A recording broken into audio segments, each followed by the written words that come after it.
Hello and welcome to Ryno's Orioles Report. Please like the video and subscribe to the channel. Well, if you'd have asked me when I did my last video if the Orioles can continue their streak post All-Star break, I'd have said hell no. I wouldn't even think they'd win the first game coming out of the All-Star break. For sure not going to win the second game coming out of the All-Star break. But then to shove it up everybody's butt, including mine, they won 3. Yeah. Swept the Astros in Houston, 7-game winning streak. In the so-called first half, it's not mathematically the first half, but pre-All-Star break, we all say first half. Post-All break, we usually say second half. But again, because it's not mathematically the halfway point. Though if you count playoffs, then, maybe. Wow, how many times did they try to get 4-game winning streaks? 8 times? 8 times they had a 3-game winning streak that they couldn't extend it to a 4-game winning streak. And then they do. And then All-Star break and you think, well, shit. You want to keep this going? Well, they did somehow. Sometimes I guess it's not who you play, it's when you play them. Or it is who you play and when you play them. Craziness. Alright.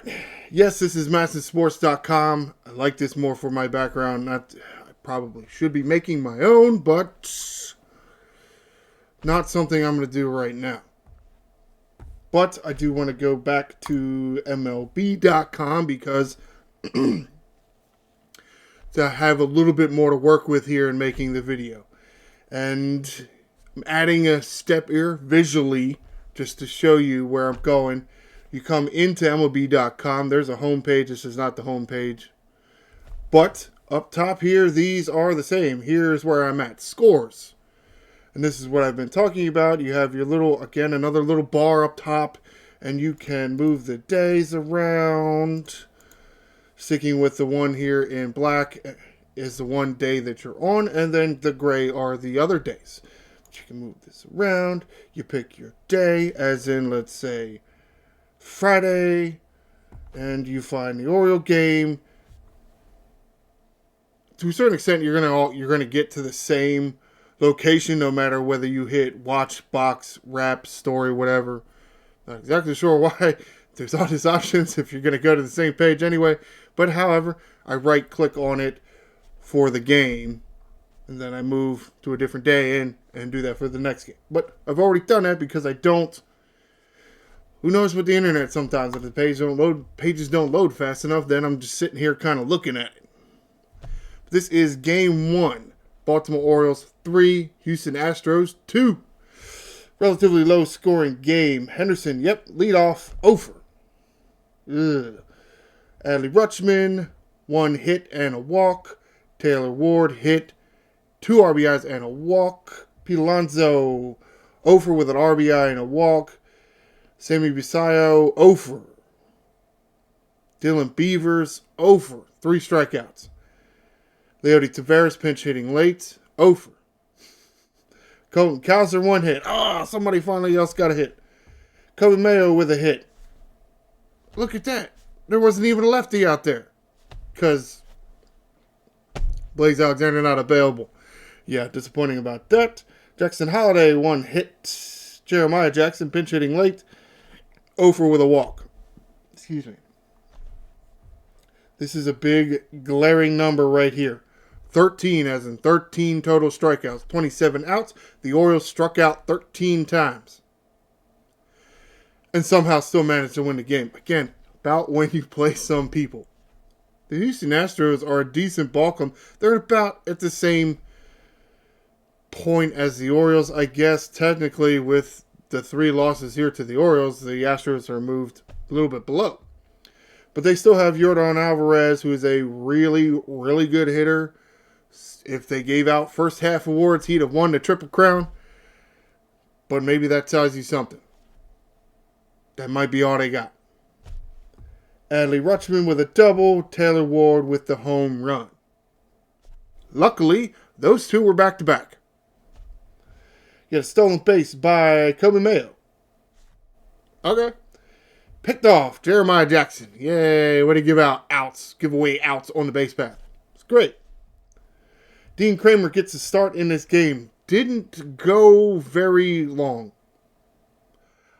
Coming out of the All-Star break, something. Threw a lot of pitches. Only 4 innings. We see down here in this line, 83 pitches. Which isn't a lot for Dean Kramer at all.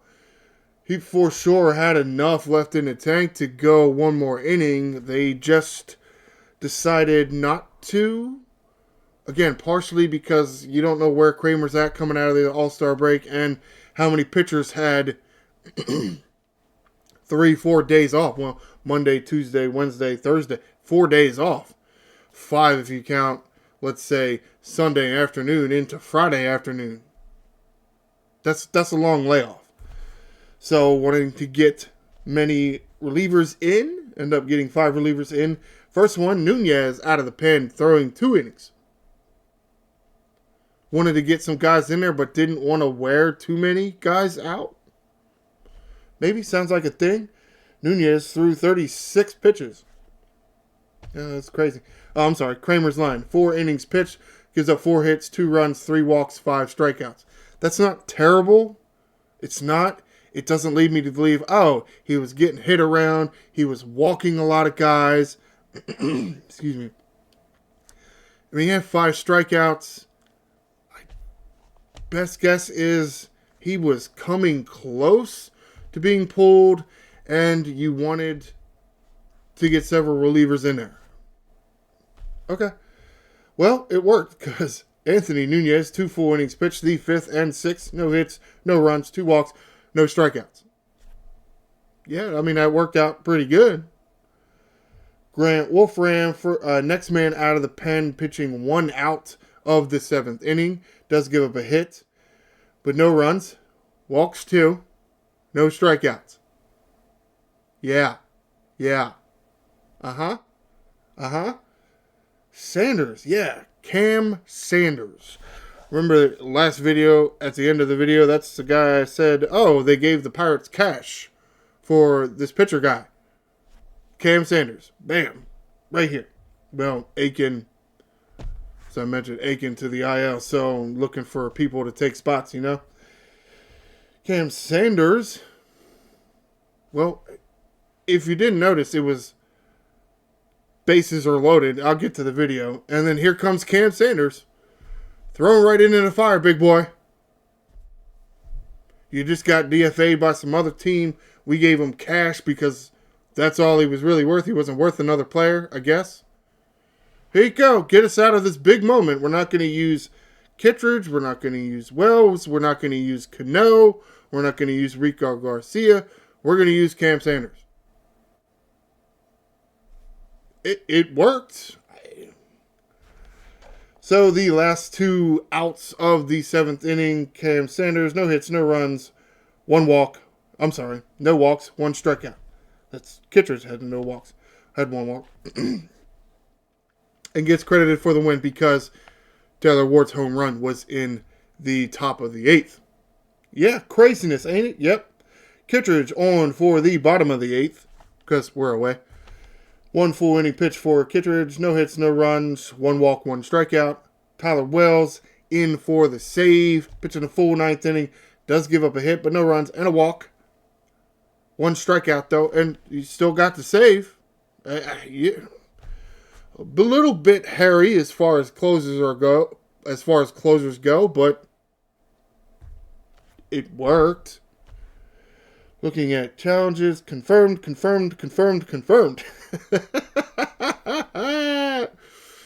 Wow, umpires 4, baseball players nothing. Now how many times that's happened this year? Crazy. Alright, let's get to some of the videos here. And again, the video section, you can see the little tabs here. Wrap, box, video. This is the condensed game. So we're going to position the video there, and then we're going to hit play. You're going to watch Gunnar Henderson do that, which is great. And I'm going to come down here to the notes. These are the notes I have of the game. Important such moments or key moments or however things I want to point out. Cowser's misplay in the first on a double. That's going to be when the Houston Astros are at bat. There's a nice double play to help get out of the first. You're going to have Pete Alonso coming to the plate with the bases loaded again. I've lost count at this point. It's at least 10. It's something you want when you get a hitter like that at free agency. You pay him all that money. You bring him in here and you're like, yes, well, I want you to come to bat with the bases loaded. I don't want you to walk more times than you get a hit, but it's technically an RBI. Which I always thought was weird because it's a run batted in, which is what RBI stands for. Except you got that RBI by not swinging the bat. Just seems like it's got to be a different word. Here's the Cowser misplay. What are you doing, buddy? What you doing? Okay, Taylor Ward was there. Which is good, which is probably why he just kept going to the wall and decided to give it a chance because Taylor Ward was right there. But as you can see, Taylor Ward doesn't do a great job at getting to the baseball. And if Cowser backs off, plays the ball off the wall, do they get out of this inning without giving up a run? Maybe, of course, this guy hits a base hit. So, maybe not. Tough to say, really. But still, I would like to see Colton Cowser make the smart play there. But, however, there's a nice holiday play in the 5th inning. Mayo starts a double play. In the 6th inning, a non-traditional double play. He catches it off the fly. Here's a nice double play to help get out of this. Yep, Jose Altuve running. I guess some of us forget that Altuve's kind of the old man now. So, the wheels aren't exactly there. Altuve from 10 years ago beats that out. No doubt.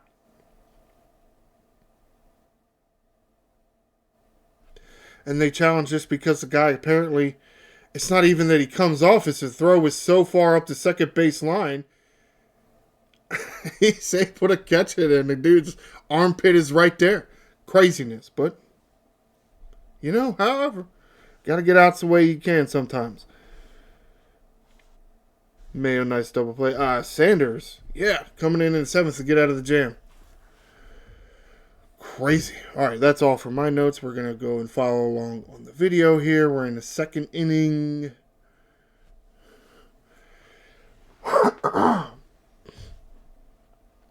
Yep. And then you walk, and then you strike out, and then you go into the 3rd inning here. Moving along. Yeah.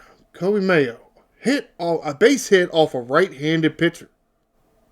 Wow. I think that's happened maybe twice all season, and that was the 2nd time. It really is crazy. I mean, they're starting to talk about it now, too. It's just how pathetic. You see the bases are loaded here. Trying to backpick on Taylor Ward. But how it's almost like Kobe Mayo against a left-handed pitcher looks like Babe Ruth, or his numbers do at least. But yet, when he's facing a right-handed pitcher, his numbers look like Babe Ruth's little sister. It's the craziest thing. I don't know if anybody can really explain it. Like, how do you look so bad? As in so bad, his average is approaching 300 against left-handed pitchers, but yet his overall average is below 200. Yeah. You got the bases loaded with 2 outs. That's what happens there. That's what happened. Nothing you can really do about this run here in the 3rd. I mean, you have the first guy do it in front of Yordan Alvarez, which you don't want, but Supposedly now you have to pitch to him, which I disagree. Because Alvarez drove in at least 2 runs in this series, and the Astros didn't score that many runs. Okay. I mean, it's fine. Whatever. But because of that hit, first and third, so this gentleman here, S4E32, is able to get a sacrifice fly.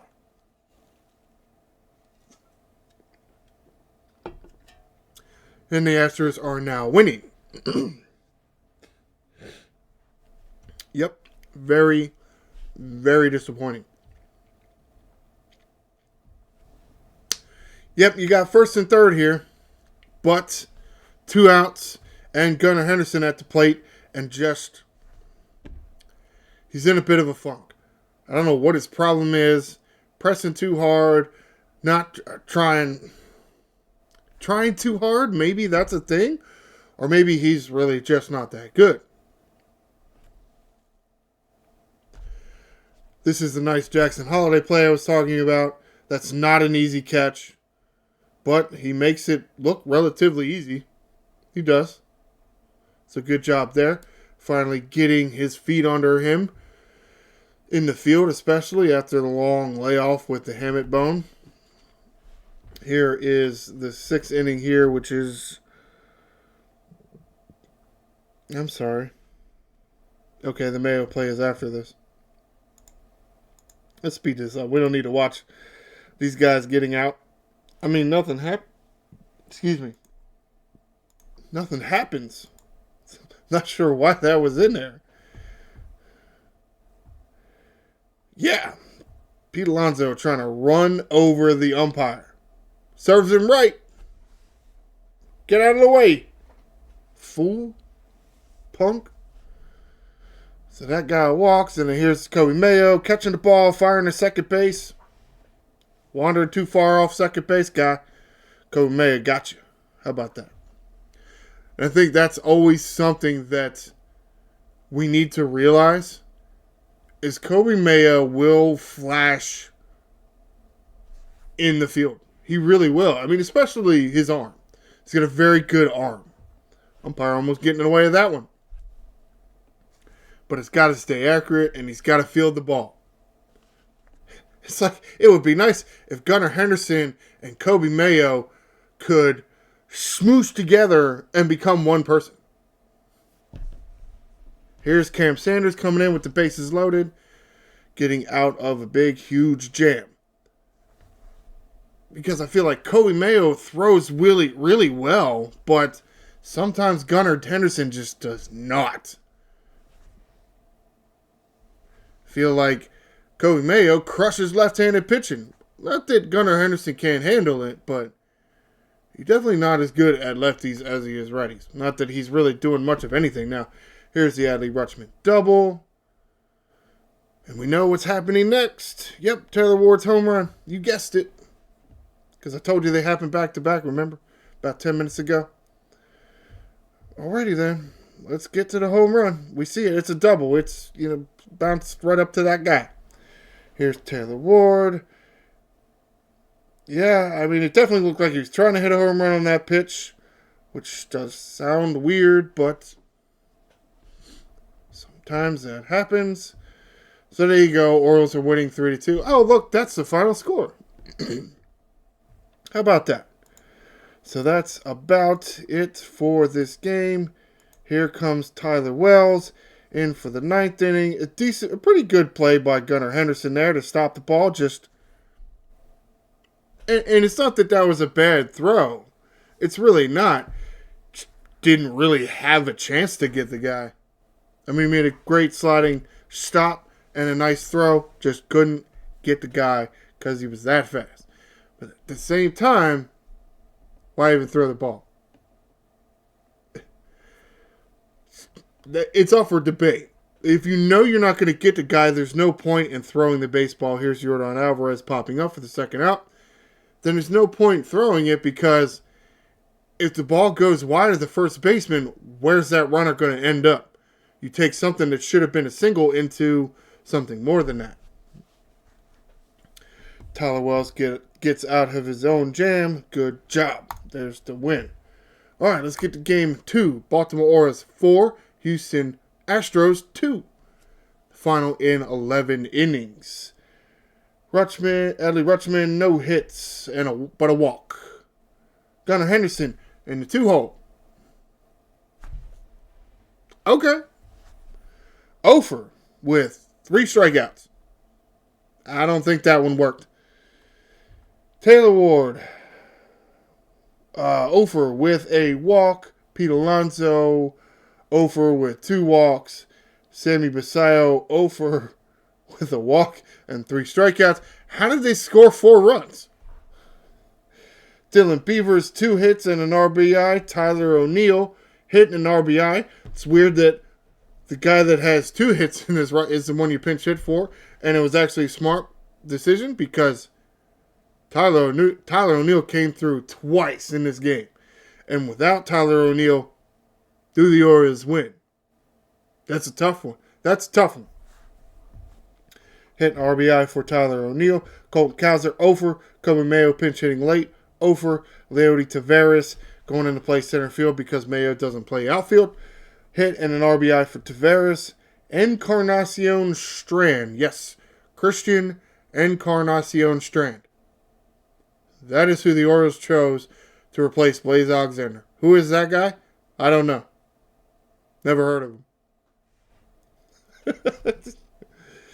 Does have 1 hit, so he has a major league average, at least so far this year. He is hitting 200. All right. Jackson Holiday, Ofer with a walk.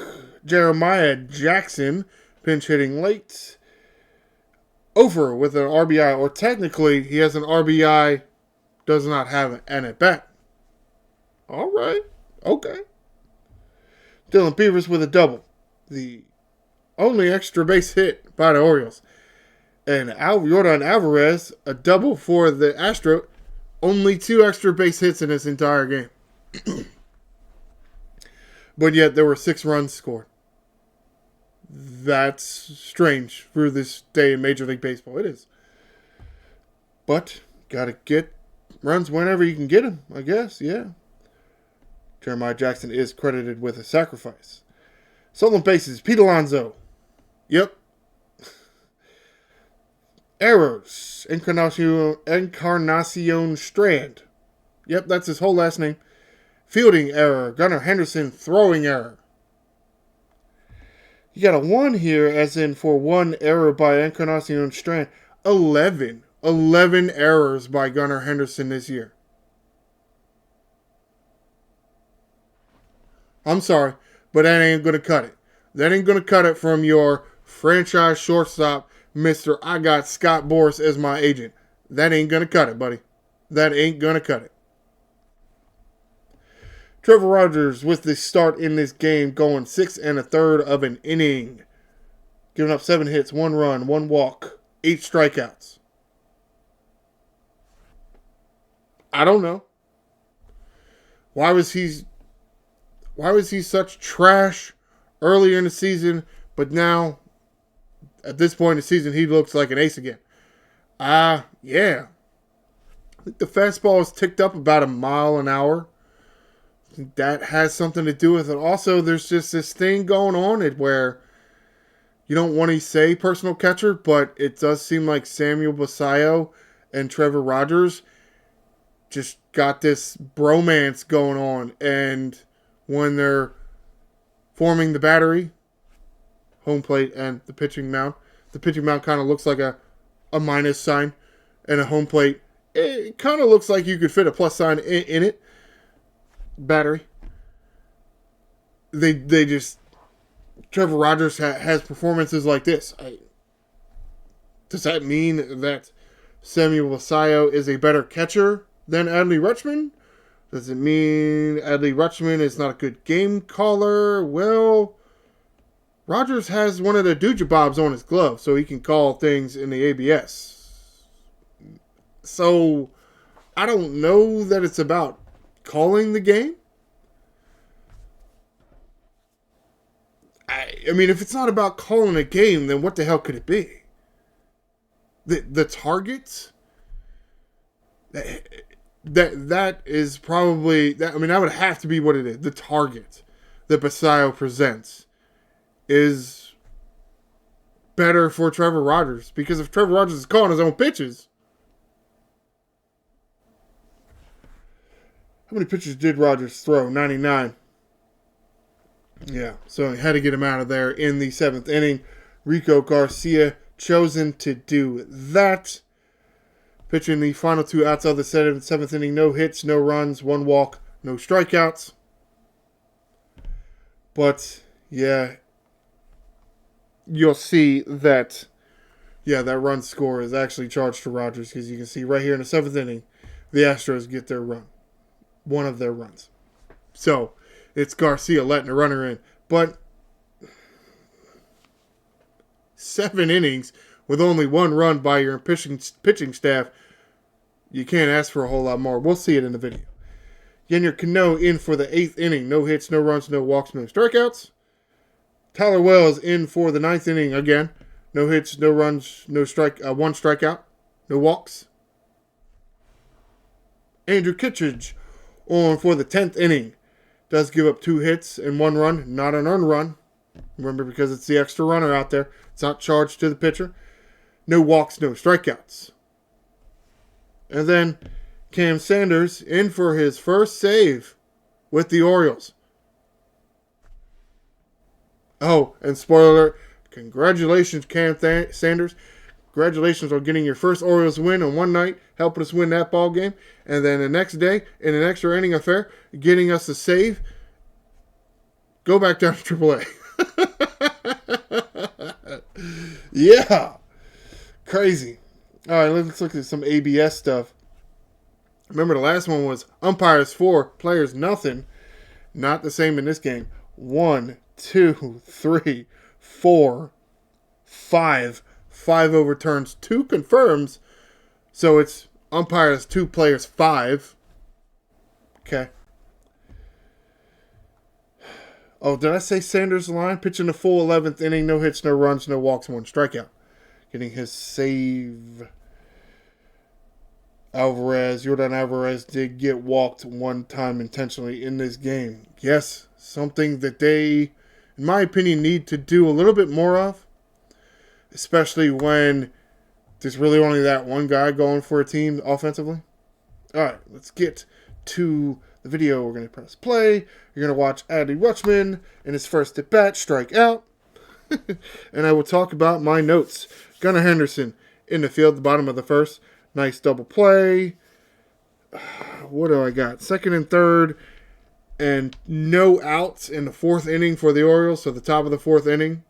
And no runs came across the plate. Cool. Good job.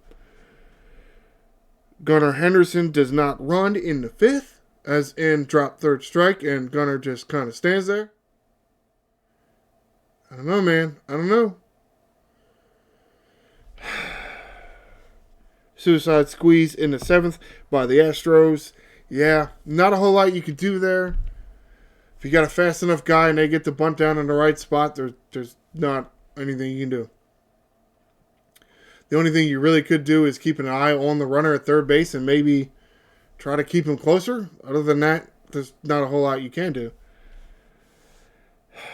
Couple of good catches to end the 9th inning with the Orioles in the field. Here's Alvarez here. This is a nice play. Remember, I guess it was Blaze Alexander who tried to wait on the ball and then got tired of waiting, scooped it up, and then got nobody out. But Gunnar did wait on the ball, did get the ball, scooped it right near the bag, stepped on the bag. Nice throw to first base. Bad Gunnar throw in the 10th inning. Disappointing. Got a 5-man infield. The Orioles employed a 5-man infield in the 10th inning. And technically, it worked. I'll get to that a little bit more in a bit, but yeah.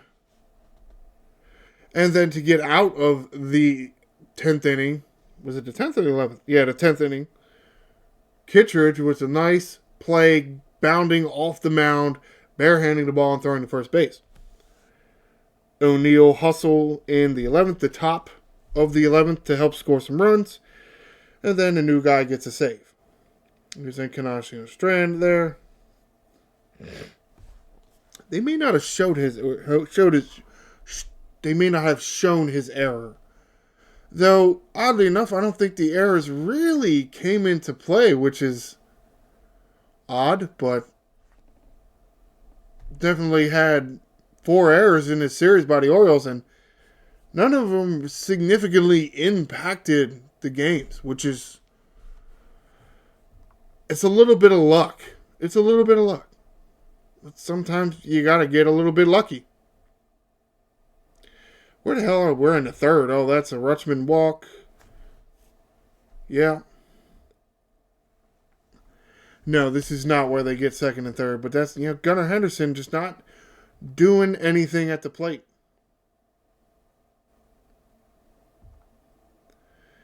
It's kind of disappointing he doesn't barrel that ball up, but it's whatever. Taylor Ward here. He's got his 3rd spot hitter swing going on, so it's a little disappointing. Coming to the bottom of 3rd now, you're going to have a few injuries, or no, just one injury. It'll be the next time they come to the plate, they'll have another injury. The Astros getting an injury.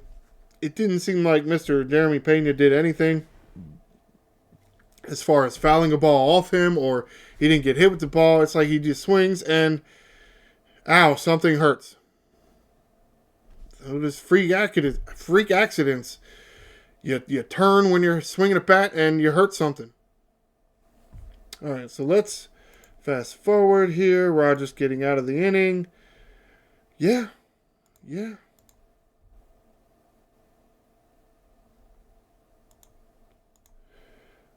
Oh, that's because Mr. Nick Allen needs to replace Pena out there for a shortstop. So you're going to get Alonso walk and then Alonso steal, which they're not going to show you. Then a Basayo hit by pitch. Here's Dylan Beavers. Bam, there we go. Well, I mean, that is something that Beavers does provide. He doesn't have a great average, but he does have a very short move to the baseball, which can be very beneficial. But, I mean, he's going to hit 225. I mean, whatever. He does end up checking the runner there, so yeah, whatever. Now, the Orioles did get 1 run in, but with Beavers at 2nd and then Basayo at 3rd, ground out, pop out, and then Jackson Holiday strikeout. Okay, they did get 1, but still. 2nd and 3rd, no outs.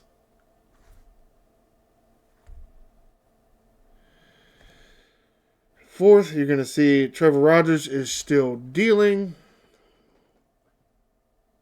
Oh, this is Christian Walker, former Oriole. I guess technically, did he ever play with the Orioles? Oriole farmhand, just never really got an opportunity here, which is disappointing because he's hit many home runs in his career. Which would have been nice if he'd done it here, but of course not. Because of course that's a thing.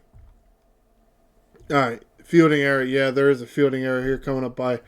Oh, yeah, see, they don't show Encarnacion Strand's fielding error, but it really didn't do anything. So, it's not that big a deal. Another Gunnar Henderson strikeout. I don't know why the video is messed up. That's annoying. Let's go, video. Get better. Let's just go to the bottom of the 5th. And we'll check in with Trevor Rogers. He's going to get a strikeout, then let 2 singles in, and then a strikeout, and then a force. Well, I mean, it says that fastball is 94, so maybe not taking up a full mile per hour, but I don't know, man.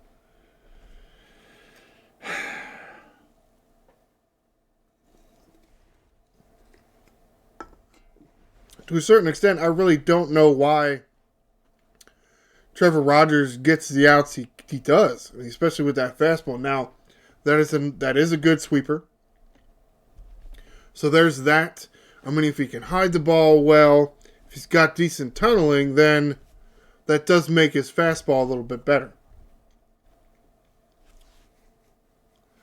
But luckily, Gunnar was positioned perfectly. Not a whole lot. All right, let's check the notes. We might be able to fast forward through some of this shit. Yeah, let's go to the suicide squeeze because there's really nothing going on here.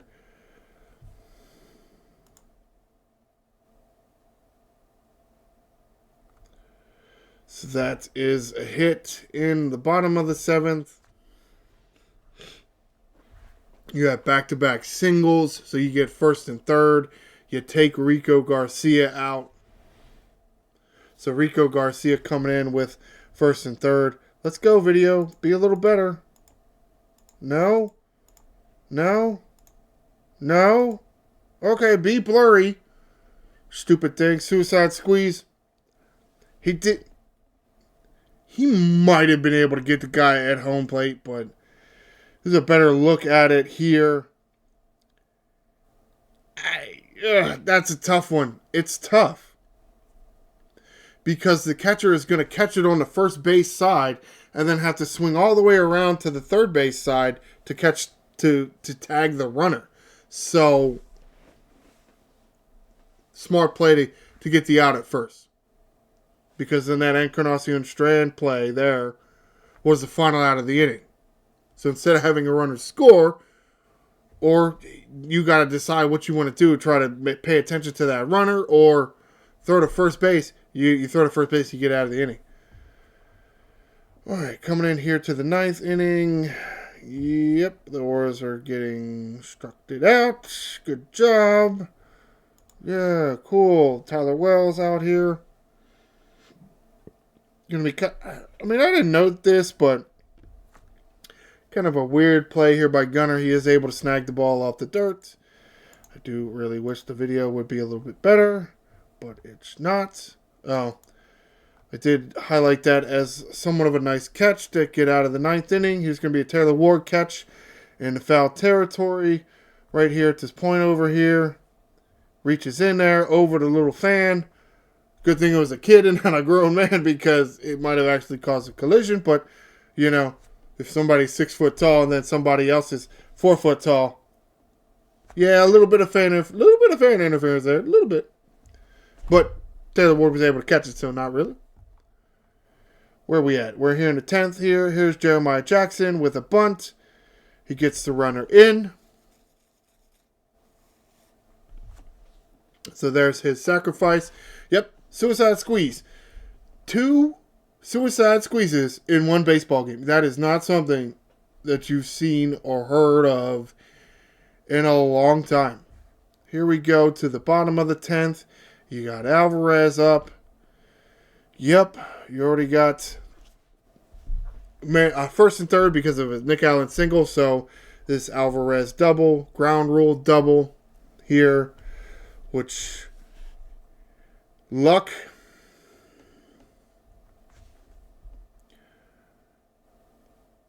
Now it's second and third. You got Gunnar here. Yeah, Chopper backing up like he should, the third baseman, but then uncorks his terrible throw. Yeah. Now what's going on, and I really want this video to be a little bit better. I really do. Alright. Get a little better. Tighten up. Fucker. Bastard. This is where the Orioles employ the 5-man infield. No outs. Bases loaded. Jose Altuve coming to plate. They take Taveras out of center, move him in right here behind the pitcher. What they're saying is they're thinking about doing, about what's happening is, they bring in 5 infielders. And that makes Altuve, who is probably a much better ground ball hitter, and because he's a little faster, try to want to put the ball in the air because there's only 2 outfielders.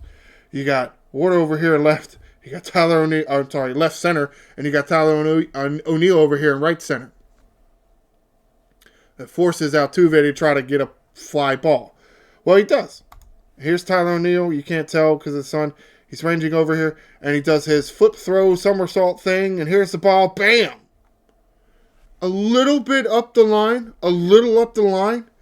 But he does need to get rid of it quickly, and does. And Basallo gets it.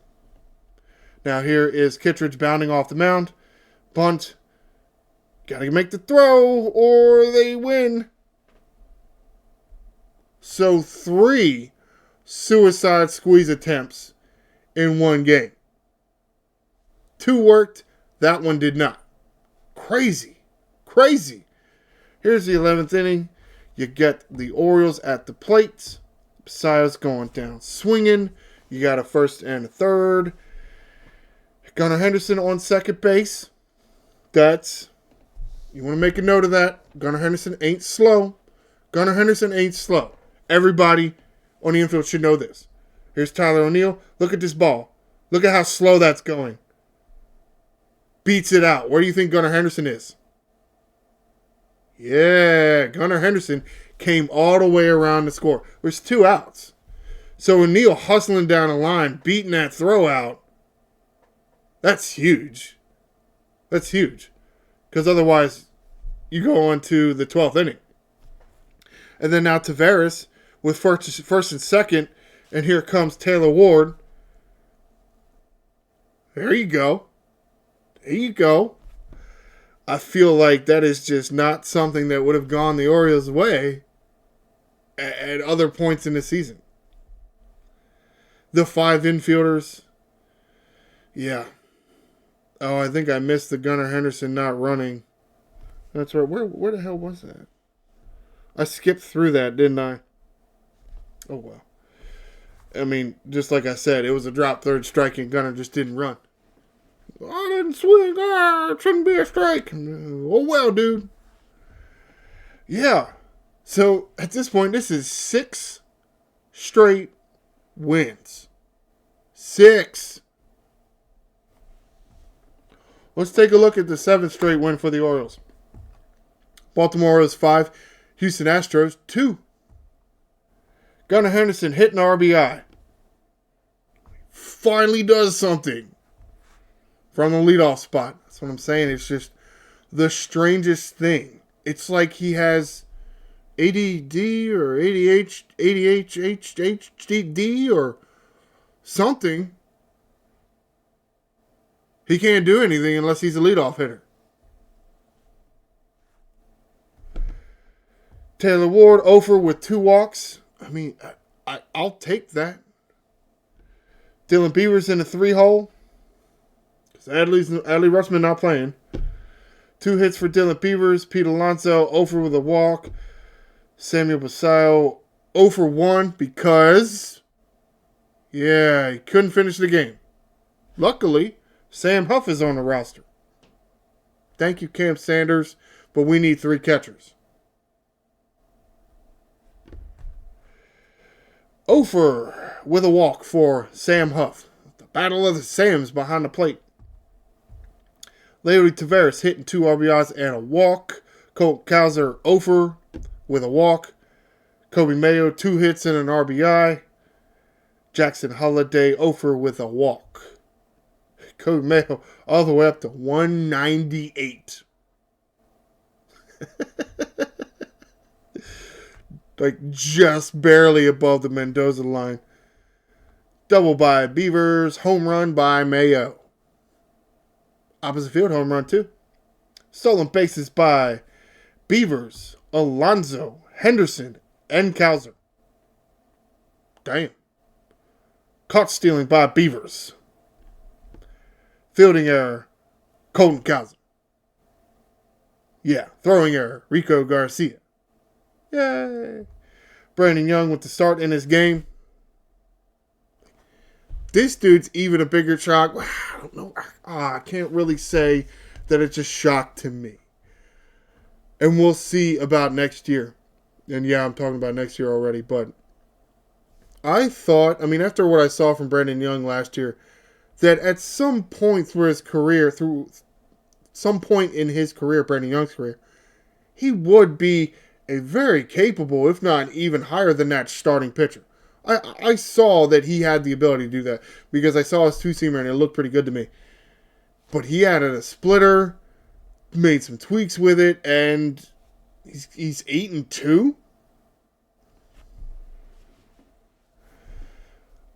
I don't think a lot of people saw that coming at all. Though, to be fair, he was what? I mean, he was behind Povich. So, if Dean Kramer was the 6th starter to start the year because they sent him to the minor league, then it's Povich, he's 7. Brandon Young's 8, and I have mentioned this before. Brandon Young was 8th on the depth chart. Well, you got injuries to Zach Eflin, Chris Bassett, other people getting injured. Cade Povich had some injuries. Dean Kramer had some injuries. Brandon Young got his chance along with Trey Gibson, who looks like he could be a good starter too. We'll see. We'll see. Brandon Young, 7 full innings pitched, giving up 5 hits, 1 run, 1 walk, 7 strikeouts. That's great. Rico Garcia, first man out of the pen. Pitching the full 8th inning, does give up 2 hits, 1 run, no walks, 1 strikeout. Grant Wolfram in for his first save of the year. Yeah, because we're on a closer by committee now, which is wonderful. 3 different dudes get a save in this series. Tyler Wells, Cam Sanders, and Grant Wolfram. Wolfram pitching the full 9th inning, no hits, no runs, no walks, and no strikeouts. What happened with challenges? 1, 2, 3 overturns, 2 confirms. All right, let's get to the video here. Yep, you're going to see Gunnar Henderson strike out again. Taylor Ward hit by a pitch, then a force out, then Dylan Beaver steals. All right, so what do my notes say? 2 more errors in this game somehow do not lead to runs, which is just weird. Again, you would see unearned runs up there in the box score, and it just... sometimes you got to get lucky. Ball stuck in the glove in the first, and that's going to be by a Houston catcher. I forgot which... I did write it down as it happened in the first inning where it just sticks there. Right there. When Dylan Beaver's just trying to steal. He catches it. It's like a curveball or something. And it just...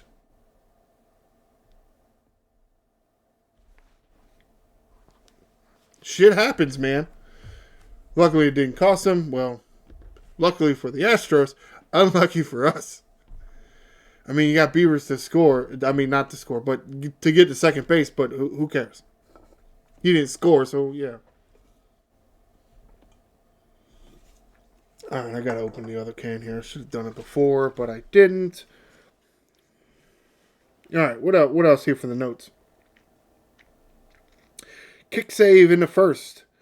You're going to see Brandon Young doing his best. Yeah, some people want to say World Cup, but hacky sack is kind of what the real thought is there. You see some hacky sack right here? Yeah, he literally kicks it up behind him and to him, and he just snatches it, turns around, snatches it, and throws it. Yeah, it's crazy, isn't it? That's a crazy-ass looking play. Cowser error in the second inning. Yeah, that was stupid. Beavers caught in one inning, but in the same time, or I guess later in that inning, Alonso and Gunnar Henderson with the double steal. As in, Alonso steals second and Gunnar steals home plate.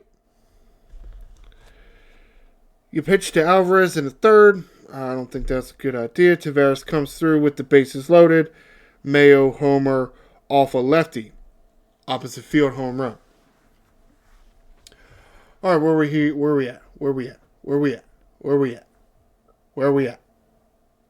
at? This is going to be the Colton Cowser error. It's going to allow the base runner to get an extra base. What What the hell was that? The guy was checking up, man. He wasn't going to run to third base on you. He wasn't until you missed the ball. I mean, he had stopped. To a certain extent, that's a little bit of bad communication. You keep your eye on the ball, your teammates should be telling you where the runners are going. So, but the error doesn't come around to score, so it's fine. Because Brandon Young is putting on a pitching clinic. There it is, getting out of it.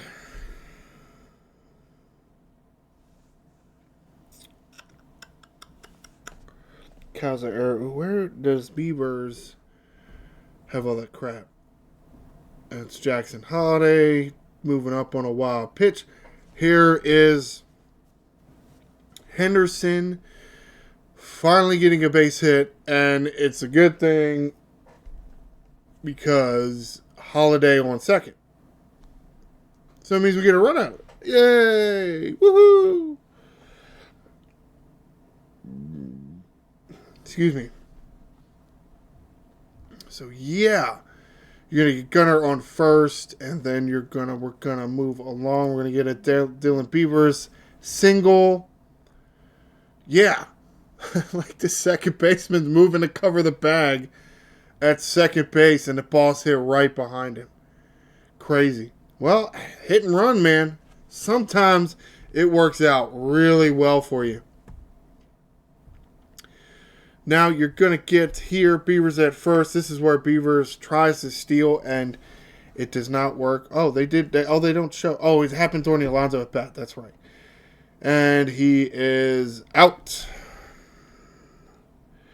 Yeah, see, what happened here is the pitch was called a ball, which would have been ball 4. So the second base umpire doesn't make an out or safe call, though he does, which was weird. So you're thinking, oh, maybe Dylan Beavers was thrown out, but bases loaded now because of the walk. No, because of that. Because the umpire did that. He did that. What call is that? I mean, the call is safe. I mean, I don't exactly know what they're arguing about here, but you called him safe, but then you called him out because of the overturned ball strike call?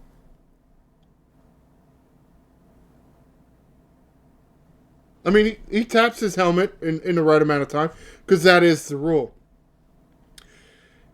On a stealing runner, make the play first. You're allowed to make the play first, and then you can challenge. Yeah, all right, maybe 2-3 more seconds go by, but you're allowed to make the play as a catcher. So that was good for everybody to know there. But then Pete Alonso just ended up walking. It's like, what the hell are you doing, Dylan Beavers? Well, I guess technically it worked out fine because here's Sam Huff. Not going to hit the ball because Sammy Bassira's already out of the game. Here you go. Polar Bear running to second base. And somehow he stays on. Gunnar scores. If they call him out, I don't know when. Yeah, I mean, if they call him out, then Gunnar doesn't get the run scored there. But, oh well. Yep, and you're letting Altuve hit all over you. That's great. You get back-to-back. See, this is what I don't understand. Okay, somebody got on in front of Alvarez. Oh, we got to pitch to him now. Do you? First base is open. First base is open. I mean, you got the Triple Crown, not necessarily Triple Crown winner. It's not over yet. The guy leading in average home runs and RBIs in the American League. Why pitch to him with first base open? Why? There is already one out. What? Why pitch to him? You just gave up a run because you pitched at a guy. Okay. Isak Paredes ain't no slouch at the plate. But it's first and second. Don't give up a home run. I don't know what to tell you. But, like, you're not going to give up a home run to Yordan Alvarez? I mean, nothing happened, but why are you pitching to the dude? Yep. Orioles got hit a lot. Yep.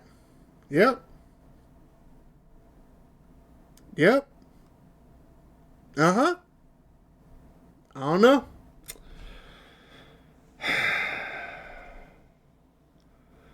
Where is the bases loaded? Right here. The bases loaded. Because he had a walk and then you strike out. Oh, we're in the 5th inning now. Missed that. Taylor Ward walk. Pete Alonso hit by a pitch and then Sam Huff walk and then Leody Taveras. Finally somebody does something with the bases loaded.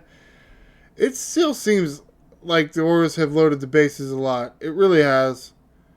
Maybe because they just haven't done much. Yeah, Kobe Mayo going opposite field. That is what happens when you put left-handed pitchers in to face Kobe Mayo.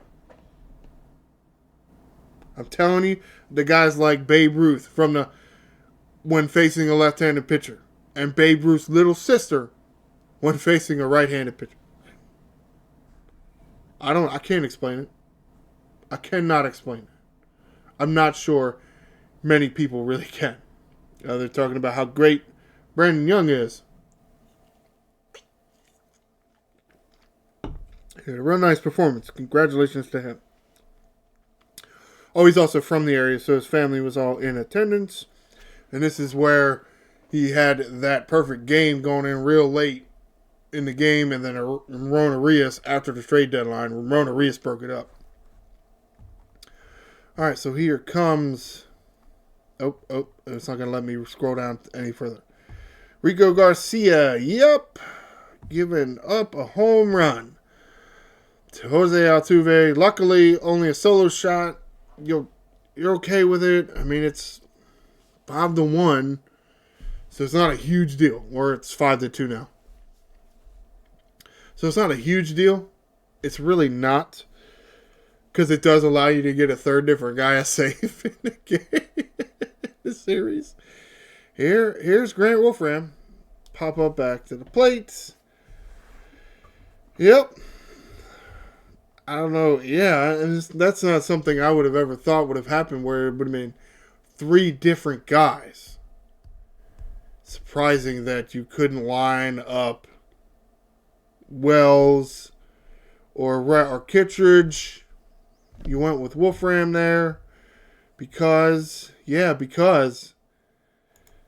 Orioles are now 49-51. Yeah, they're still, even though they're in the middle of a 7-game win streak, or maybe it's at the end, or maybe they're at the beginning, they're still 2 games below 500.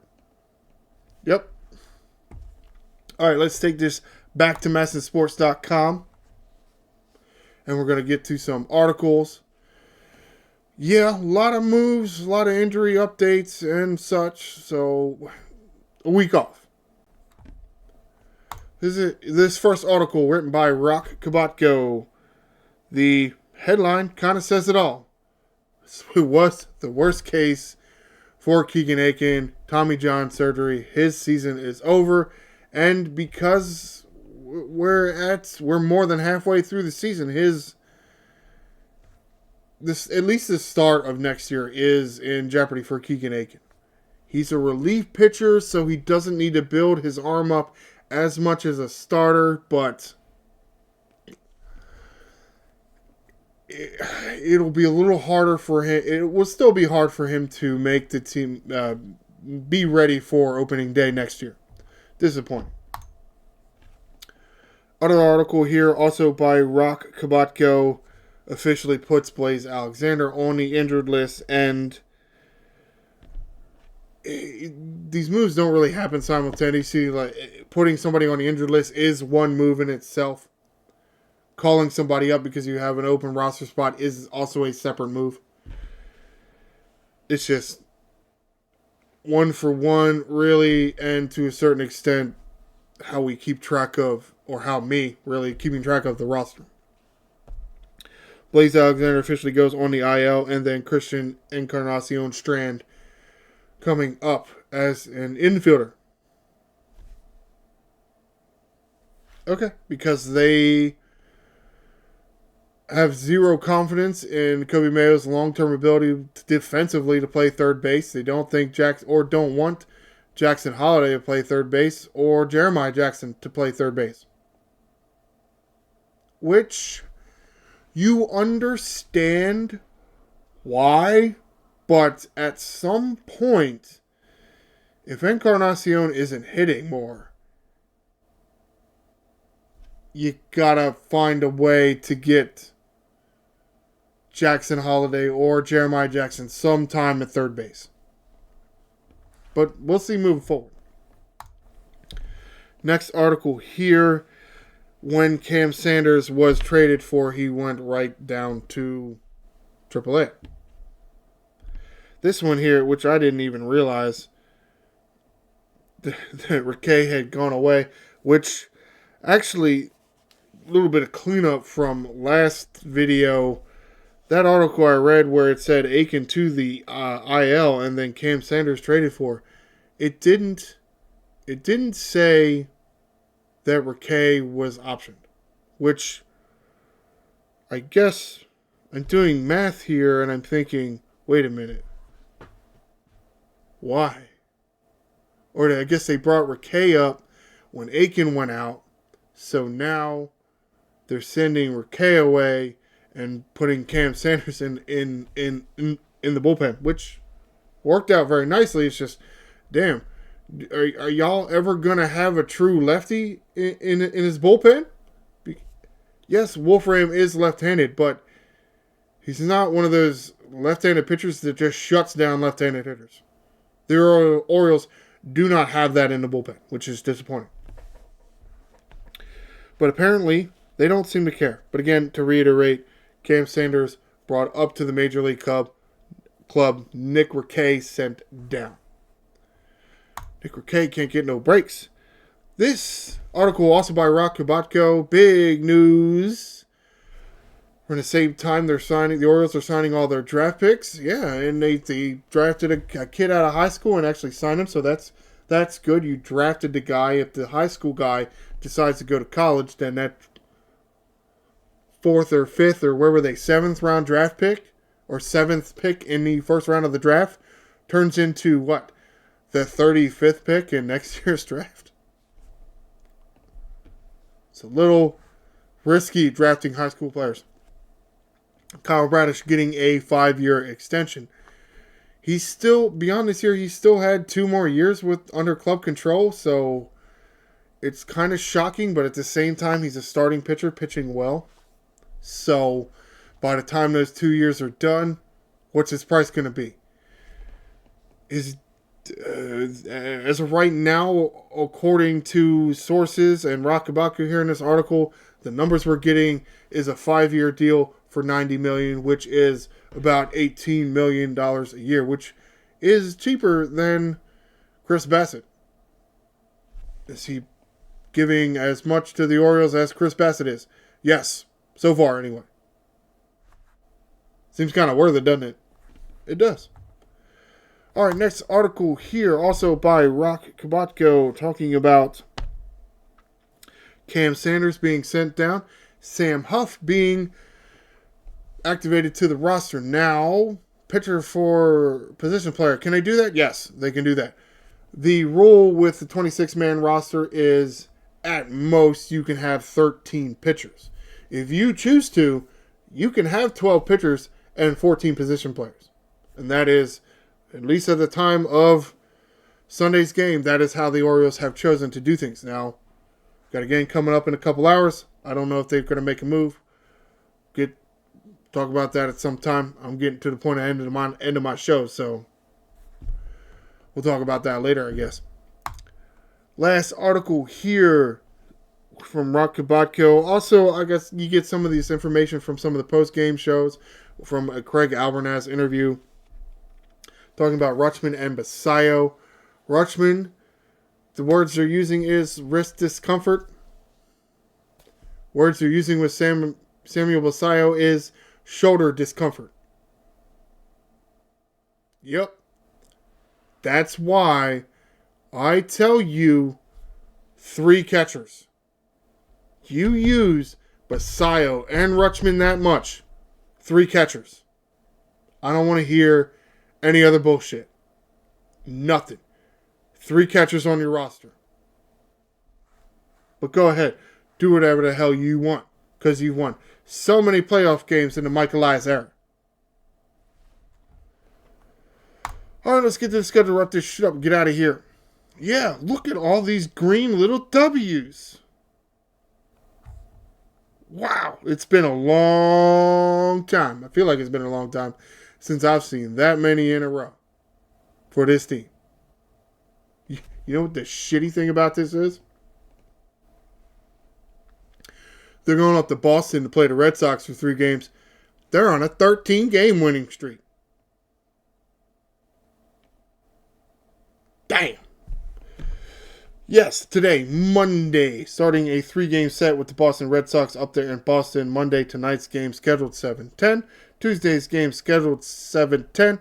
Thursday's game, Monday, Tuesday, and Wednesday. So Wednesday's game scheduled 7:10. Thursday is an off day.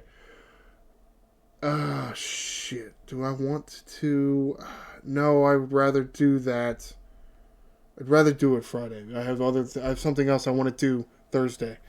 So, yeah, Thursday. That's going to do it for this edition of Ryno's Orioles Report. Yeah, I know there's an off day Thursday, but I'd rather, it just lines up better for my schedule if I do the next Orioles Report Friday ahead of the Atlanta Braves game. So, stay tuned for Friday, and I will discuss the series between the Baltimore Orioles and the Boston Red Sox. Please like the video and subscribe to the channel. I'm the Angry Ryno, and thanks for watching, O's fans.